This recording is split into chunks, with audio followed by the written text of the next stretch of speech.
Alright, noob nuts, we are here again. Part 2 of my reaction video, but not really. I'm just mainly translating the content type of video. Anyways, if you haven't seen part 1 where I translated the MTI group video where he said why soldiers hate airsoft and milsim, make sure you go check that out here or in the description. This one is from US Airsoft, titled Airsoft Needs to Change. Now I really enjoyed the content of this video as well as the previous one. So I thought I'd translate it for you guys, my Taiwanese audience, here again. So I don't own the content and they do not fully represent my own opinion. I just translate it and I will share my own opinion at the end, okay? But before you do that, please go sub and like the original video on US Airsoft channel before you watch this. Please, please, please. Thank you. So for those of you watching this, I'm reluctant to make this video because I know how toxic some of these videos can be. But I want to put it out there, so for the 99.9% of you that don't know who I am or have a clue or don't care, my name's Matt. I'm a sponsored airsofter from the southeast of England, as you could probably hear from the voice. I've been in airsoft for 10 years now. I've marshalled, I've worked in airsoft retail, I've done the full works, I've hosted events. I have a concern.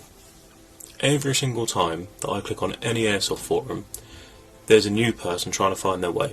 Every time. When someone puts in a forum, should I buy this gun? Is this worth having? The answer is yes. It's just yes. There's no, oh, don't buy the G&G Predator because the piston strips. We know that's a common problem, but you don't just tell them no. That's what's going to make them happy. That's all that matters. I could quite happily stick a drum mag in my ARP9 and make my LMG redundant. Not going to happen. My LMG makes me happy. That's how this works. There's this long-running trend at the minute of people suggesting brands and upgrades and all the rest of it. BBs, oh my god. Mate, for the first 8 years of my path in airsoft, no one cared about what BBs you ran. Just don't buy the cheapest ones, it's that simple. They're all 6mm, they're all white, they all go through the air if you pull the trigger, right? Just don't buy the cheapest ones. It's that simple. So, my concern, mainly, is because we've all been at sites, and we've seen, I know, people call them different things everywhere, lots of people call them noobs, lots of people call them rentals. You get people turn up, black tracksuit, work trousers, work boots, turned up, renting a gun, they want to have a crack at airsoft. That's the future of our hobby. Okay? That's all it is. Those people are going to drop more money on airsoft in their first year than the rest of us will do just maintaining the kit we have. They are probably the biggest income for the airsoft industry at all, or at least one of the biggest factors. These people are going to want guidance, they're going to want people to get to know them, they're going to want to talk to people. When I first started, there was a chap called Tony. I turned up in borrowed kit with a borrowed gun. The friend that I borrowed it off couldn't make it that week, so I had all of his kit and I was on my own. Tony took me to one side, sighted in my optics, set my hop up, gave me some BBs, showed me how to tie my boots properly, because apparently I got that wrong. I was 13, give or take. If it wasn't for that experience, I wouldn't have got as into the hobby as I had done. And it's a brilliant hobby. It's great. It's serious, it's fitness, it's unbelievably nerdy sometimes, but hey, it's fantastic. And I think all of us can agree, you go to a site, some of us can have absolutely nothing in common, but we get on. You can turn up to a site in most places, talk to a stranger, and they'll be your friend by the end of the day. Airsoft is just one of those places where everyone should get along. And I don't understand why that doesn't translate onto the internet, because all I ever see on YouTube is Airsoft Sniper destroys noobs, thank you kicking Mustang, now those noobs aren't going to want to come and play, and we've lost players. Awesome, thanks, great, well done. And I don't get it. I don't get the stigma towards new players. If anything, they should be looked after more than the regulars. Don't talk to your mate about his brand new Tokyo Marui. Chat to the new bloke who's just bought a Cyber AK and just tell him he needs a barrel and bucket and go, mate. That's all you need. My other point of concern is this airsoft took many turns. So when I first started, you wouldn't find an indoor site really. It was all mainly outdoor, especially in the southeast. There was no indoor sites almost.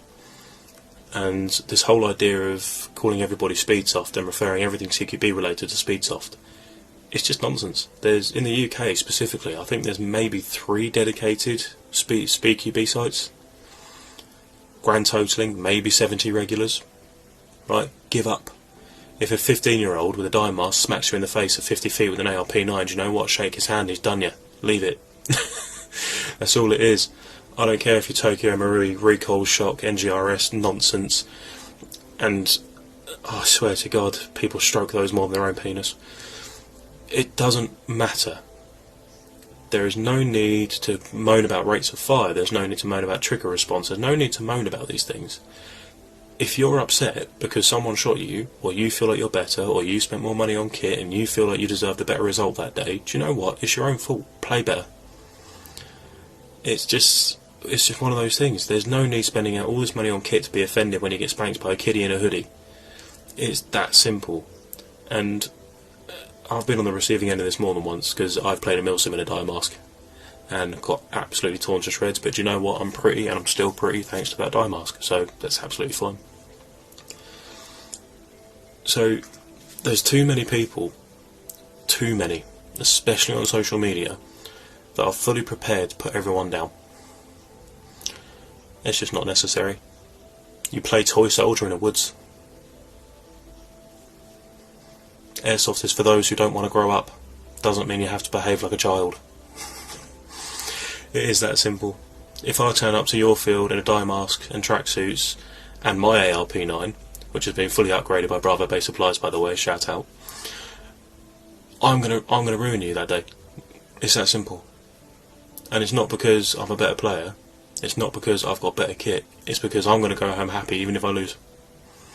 And I'll tell you what, my number one favourite thing about Speedsofters and people who play CQB sites, they don't turn up to shoot people. And this is a very important thing, and it is a massively important thing, and it will change the way you play Airsoft.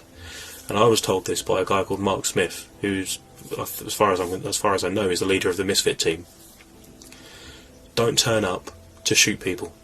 Turn up to be shot and laugh about it afterwards. And that will change your whole aspect, because the second you turn up thinking I'm going to rack up 50 kills today, you're not going to get those 50 kills, you go home miserable. If you turn up saying I'm going to get absolutely lit up today and do something stupid like run and jump on a hand grenade, which you did, you're going to go home happy, because you know what? Go home muddy, go home battered, go home bruised, and laugh about your day, because that is what it's for. If you disagree with anything I've said, write it down below and we can have this discussion. So yeah, I couldn't have said it better. Both in part 1 and part 2, both of these videos, what they were saying, I think it just goes straight to the heart. For sure, when I first started playing Airsoft, everybody was super nice to me, explaining me things, helping me out, showing me the ropes. Is it ropes? Like many ropes? Or they show me the rope? One rope. Show me the ropes? Show me the rope? They even like helped me order lunch and all that. So like that's what got me into Airsoft. Like, you know, I was like, wow, everyone's super nice. But when you get online, whoo, that's when the monsters come out, man. So yeah, like in Taiwan, there's a similar Airsoft forum. Not gonna talk in detail. Ultimately, I think this just reflects the wider socio-psychological online phenomenon of this inhibition effect and dissociative anonymity. I mean, if you got an issue with somebody, as long as you can approach that person calmly, just talk with them, you know, like, then it's all good. If I hurt your feelings, you know, on the field one day, I want you to come and talk to me about it, right? Hopefully we can work something out where we can both go home happy, right? It's obvious some people just missing this type of like warm fuzziness in their hearts. So anyways, yeah, all jokes aside, just play, have fun, and go home. Repeat. Super simple, but somehow super hard for some people. Sleep on that. Move out.